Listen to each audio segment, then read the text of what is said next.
And preference, there should be a clear it's an important discomfort thing. or That is preference distress for due to toys the itself, inability to express for their games own or gender activities typical of the opposite sex. So, For example, if transsexualism was the term which was used a boy, if a Later, boy, the if American he's choosing Psychiatric playing Association like a banned female like the games, terminology or of gender dysphoria. a girl if he's And now, choosing the aggressive latest is games. ICD-11, So these are all the by things the we can easily WHO, find where out. they call it gender And the preference for the playmates. For example, if a again, girl is choosing a we should boy, know or if that boys are not choosing all girls, more TG girls, persons then actually it is wish also to one of the transition. criteria. So it is important And to rejection find of out toys, who actually games, wish and to activities conforming to one's own transition sex. from In boys, awareness of rough games gender and tumble plays. identity. On girls, rejecting the typical So feminine the toys and prevalence, activities. These are all the there has another been a lot of criteria. underreporting. And dislike We for know that sexual there's a lot of anatomy, social boy and may cultural hate their stigma. penis and testes, So the while girls United dislike States their has urinating said while sitting. that there's been a And desire to 1.4 acquire million the primary individuals and secondary sex who are characters of the transgender opposite sex. These individuals are the in things United States. given by Western DSM European studies show criteria that for there is a 3 having to a 1 for diagnosing ratio a of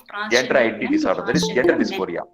And So in this India, the leads to 2011 clinically census significant distress, estimated that social, 2.8 occupational, and million other functional Indians impairment. identified themselves as And there may be an transgender. increased risk of So this suffering is just a distress or picture disability showing because how of this. the They can distribution also is in India. have a suffering, that is, So coming to the their assigned sets, pathophysiology, and they want so to it is go for very the important opposite to gender. understand the And the pathophysiology of subtypes any may be ones condition to know how to with or manage the without defects condition. or defects in So the sexual here development. we tried to If you find see, out what could be the definite cause mismatch of this between the assigned gender and conflicts. experienced So expressed gender for at least a lot of studies 6 were months. done, That but is now what as far as already I we told.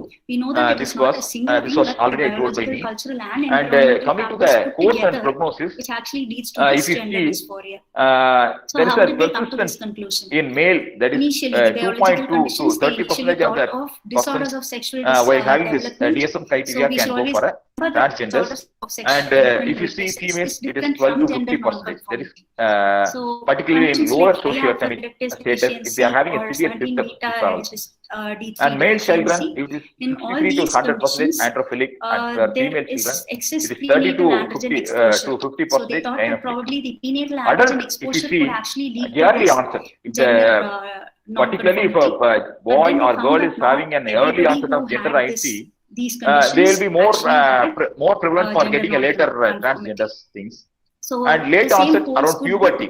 That is congenital adrenal hyperplasia also, where genetic females, they will actually have a lot of prenatal androgen exposure. Again, they found out that most of them did not manifest any gender identity issues. Am I audible? So then they decided that these are two different conditions, and there is actually not much relationship between the prenatal androgen exposure and the gender coming to identity. differential diagnosis. So coming to structural defects, there are a lot of differential diagnoses. One is body dysformic disorder.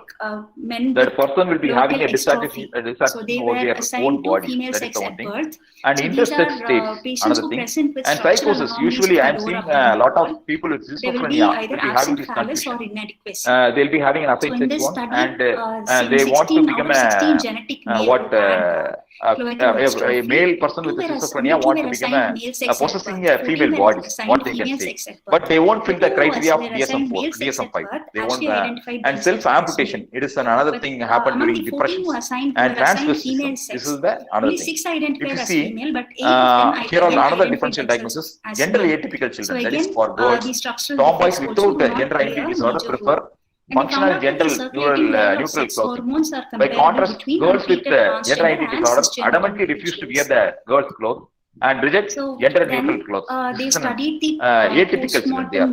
For boys, the differential diagnosis must distinguish those who do not conform to traditional masculine sex-type expectations, but do not show extensive cross-gender identification and are not disconnected with being male. So this and is supposed to be sexually dimorphic. It's another criteria, But because what the we see diagnosis is of that gender this sexual identity disorder dimorphism, excludes that is the children change in with the anatomical size intersex. and the A medical number of history needs cells to be in taken this with a focus on structure any in the suggestion brain. of hermaphroditism It in the alters children. only after puberty. Without, So they again, have to they refer found to that there was pediatric they couldn't give an endocrinologist for answer further for the investigation. pre-pubertal gender. So coming to a psychiatric evaluation, while going for a gender reassignment surgical procedures. To see if there are so these are the typical chart. That is, a person who is coming with the gender dysphoria. They have to be evaluated by urologist, surgeon, endocrinologist, and others. Then they have to be referred to the mental health professionals. That is, we have to first rule out mental disorders first thing, and we have to, if there is no mental disorder, we can go for an intellectual discapacity. And look for another comorbidities. And if the person will be having a mental disorder, they can go for a treatment for mental disorders. If the person will be having if they don't have any other mental disorders or intellectual discapacity or other comorbidities, they can be referred for available treatments available.